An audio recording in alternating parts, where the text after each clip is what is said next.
Entretanto, que diferença em igualdade de recursos entre aquele que sabe e que prevê e aquele que segue ao sabor das correntezas? Que diferença, mesmo os dois tendo o mesmo tanto de tempo, tendo acesso aos mesmos livros, tendo o mesmo nível de inteligência. Entretanto, que diferença em igualdade de recursos entre aquele que sabe e que prevê e aquele que segue ao sabor das correntezas, entre aquele que sabe para onde está indo e sabe exatamente o que quer fazer com a vida, e aquele que está meio, vamos ver o que vai acontecer.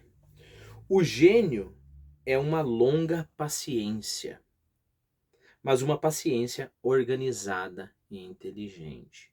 Não adianta de nada eu ter paciência de estudar, mas não saber o que eu quero fazer com esse conhecimento, né? Por mais que seja um objetivo mais abstrato, ainda assim tem que ter um objetivo, né? Eu falava para você da importância extrema que existe em ter uma formação literária. Não importa a área de conhecimento que você queira, na qual você queira trabalhar, né? Então, ora, eu não sei exatamente o que eu vou fazer com o livro do Dostoiévski, né? Mas eu sei que eu estou tendo vida ali. Então já é um objetivo suficiente. Por quê? Porque eu tenho que ter vida para ser maturo o suficiente para uma base para minha vida intelectual. Não é preciso ter faculdades extraordinárias para realizar uma obra. Basta uma simples superioridade. Isso é importante. Também não é essa história de qualquer um pode. Infelizmente não é não, né? Eu sou professor de inglês, por exemplo, e às vezes eu sei que tem alunos que nunca vão falar em um inglês bonito, né?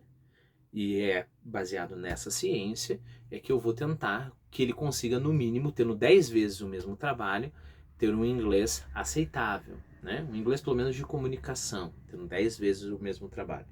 Então é interessante que o Sertilange ele não nega que sim, você tem que ter uma superioridade intelectual para fazer uma obra, né? Se você não tem a capacidade, sinto muito. Mas o legal é que se você não tem essa capacidade, provavelmente você não é chamado para fazer isso, né? Mas não precisa ser um gênio. Não é preciso ter faculdades extraordinárias para realizar uma obra. Basta uma simples superioridade. O resto, a genialidade, é dado pela energia e por sua judiciosa aplicação. É como se dá com um trabalhador probo, ou seja, honrado, honesto, econômico e fiel à sua tarefa. Ele a cumpre, enquanto o inventor é muitas vezes um fracassado e amargurado, né? Eu lembro nitidamente a diferença, quando eu trabalhava na marcenaria do meu pai, entre meu avô e eu, né? Eu sempre fui esse jovem explosivo, né? Sempre achei que eu era, né, alguma coisa a mais, né? Demorou um bom tempo para eu reparar, para eu calibrar qual que é o meu lugar, né? Não é aqui o meu lugar, não sou isso tudo, né? Demorou um bom tempo para eu calibrar isso. E justamente porque eu queria fazer as coisas de uma vez e ter aqueles grandes resultados, eu lembro que quando meu pai me mandava eu varrer a marcenaria, me dava um desespero. Por quê? Porque era um trabalho que, como é que eu consigo fazer tudo isso daqui? Eu pensava, não, eu vou varrer tudo rápido, mas aí as pessoas, os marceneiros começavam a cortar a lenha, cortar a madeira ali, sujava mais, e como é que eu vou orquestrar tudo isso daqui? Como é que vai ficar tudo limpo? Enquanto o meu avô, o que, que ele fazia? Ele gostava de fazer, ele foi gari por 20 anos na vida dele, ele gostava de varrer. E ele começava por um canto. E ia varrendo, varrendo calmamente, juntava a serragem, colocava ali, continuava. Sujavam ali, ele continuava. E porque ele tinha esse trabalho, né? é, Calmo, só que contínuo, sempre, sempre, sempre, o trabalho dele ficava melhor que o meu. Sempre, sem exceção nenhuma. Eu sei que a comparação é um pouco. Eu peguei a comparação um pouco longe, mas nós temos aquele cara que vai escrever uma história. Vamos pegar lá, voltar para a literatura, né? Você tem aquele cara que vai escrever uma história e para isso ele vai escrever a história, vai reler, vai pensar em cada parágrafo. E aí ele vai pensar, puxa, não ficou legal essa parte, ele vai reescrever, e ele vai chegar no final e vai falar, não, mas acho que o começo não tá legal, não, vou ter que começar e vou escrever, vou ter que eliminar essa parte. E ele vai continuando, né? E ele vai nesse processo, passo por passo, né? Sem nenhuma genialidade, sem nenhuma super ideia. Enquanto aquele outro que quer fazer uma obra que vai revolucionar, né? A literatura não vai ser outra depois da minha obra. Esse daí vai ser frustrado e fracassado. É como se dá com um trabalhador probo, econômico e fiel à sua tarefa. Ele a cumpre, enquanto o inventor é muitas vezes um fracassado e amargurado. O que disse vale para todos. Aplico-o, entretanto, especialmente àqueles que sabem que dispõem apenas de uma parte de sua vida, a menor, para se dedicar aos trabalhos da inteligência. Esses devem, mais que os outros, ser consagrados. O que não podem distribuir ao longo de toda a vida, terão que reunir em um espaço exíguo. Você não tem 30, 40 horas por semana para estudar. Você vai ter que achar um jeito de fazer essa coisa funcionar em 4, 5 horas por semana.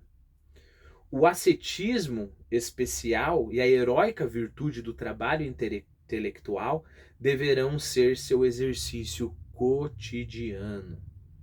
Mas, se sentirem nessa dupla oferenda de si mesmos, mas se consentirem nessa dupla oferenda de si mesmos, digo-lhes, em nome do verdadeiro Deus, que não desanimem. Deixa eu só ver aqui, eu coloquei uma notinha.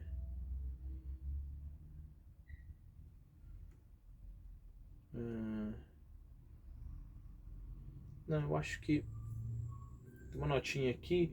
Sentimento de dignidade, impulso ocasional, livre vontade.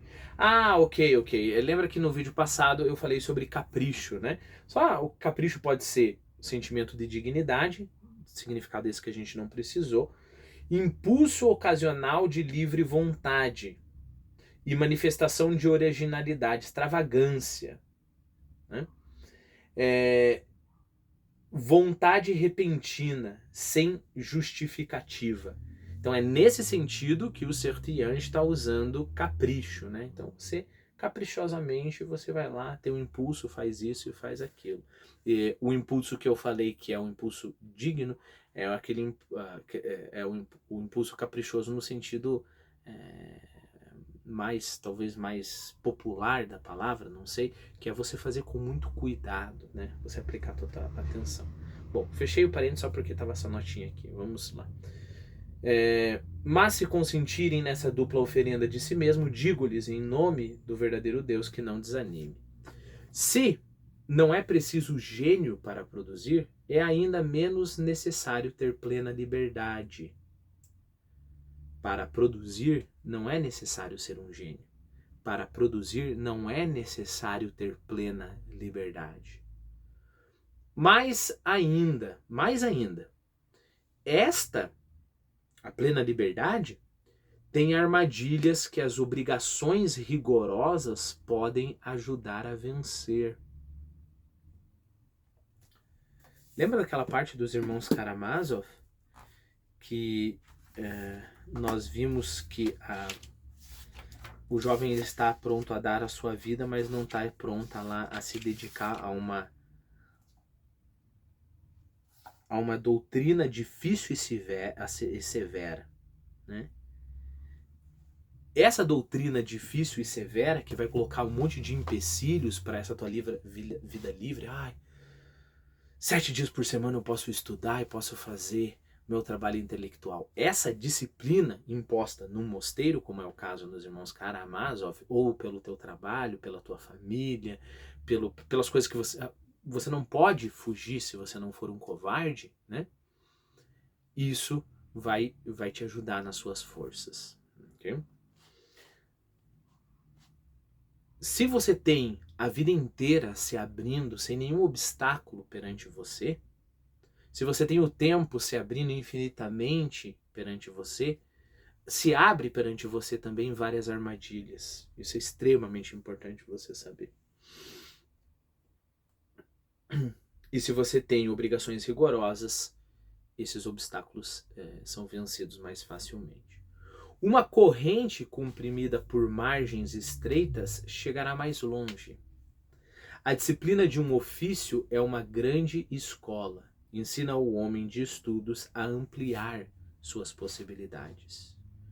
Coagido, concentra-se mais, aprende o valor do tempo, refugia-se com entusiasmo nessas raras horas em que, cumprido o dever, abraça seu ideal. Horas que frui da ação eleita, depois da ação imposta pela dura existência. Vou colocar em termos práticos. A ação imposta pela dura existência é o meu trabalho. Eu tenho que vir aqui, eu tenho que ensinar inglês. Eu não posso todo o tempo ensinar coisas interessantíssimas. Eu tenho que ter uma atividade intelectual repetitiva aqui, né? E isso comprime as minhas horas que eu queria dedicar ao meu estudo. Eu queria dedicar 10 horas por dia, 5 dias por semana, 6 dias por semana, né? E não consigo, eu consigo só alguns horários específicos. Mas ao ter o meu horário comprimido, se eu sei aproveitar essa oportunidade, né? Eu acho estratégias. Primeiro, eu tenho mais energia para naquelas horas que finalmente eu posso estudar. Eu tenho mais energia para estudar e produzir intelectualmente, e eu posso pensar em outras estratégias para que aquela coisa renda mais. Eu sou obrigado a pensar em outras estratégias. E daí essa bela imagem, né, do as 10 horas por dia se abrindo na sua frente, você se expande, assim, sabe aqui, tipo aqueles rios de deserto, de planície, assim, que quase que não é um rio, vira um alagado, né? E o outro caso, você tem a vida te comprimindo com suas contas para pagar, e você vira um rio caudaloso que corre muito rápido, né? E chega muito longe. Coagido, concentra-se mais, aprende o valor do tempo, refugia-se com entusiasmo nessas raras horas em que, cumprido o dever, abraça seu ideal. Então, meu dever é sustentar minha família, é levar pão e leite e até carne para minha família, né? Mas o meu ideal é, por exemplo, a minha vida intelectual, né? Cumprido o dever, abraça seu ideal. Horas em que frui da ação eleita, minha vida intelectual, depois da ação imposta pela dura existência. Ação imposta pela dura existência, mas dura existência que eu não vou me rebelar contra, né? Eu não vou olhar para a dura existência e falar, não, isso não pode ser, nós temos que viver numa sociedade onde eu possa estudar quanto tempo eu quiser. Não, eu vou lá, aceito a minha dura existência, isso em termos cristãos é carregar a cruz. Tem uma ideia, né, por alguns católicos, que dizem que Jesus, quando colocaram a cruz sobre o seu ombro, primeiro ele beijou a cruz e depois ele colocou a cruz, começou a carregar a cruz, né? Então é mais ou menos essa postura, né? O meu trabalho me dignifica. Eu vou trabalhar como caixa de loja, né? E nem posso levar livro nenhum para ler, mas o meu trabalho me dignifica. Eu vou ser bem homem, né? De trabalhar honradamente e depois eu posso usufruir da minha ação eleita quando eu tiver tempo.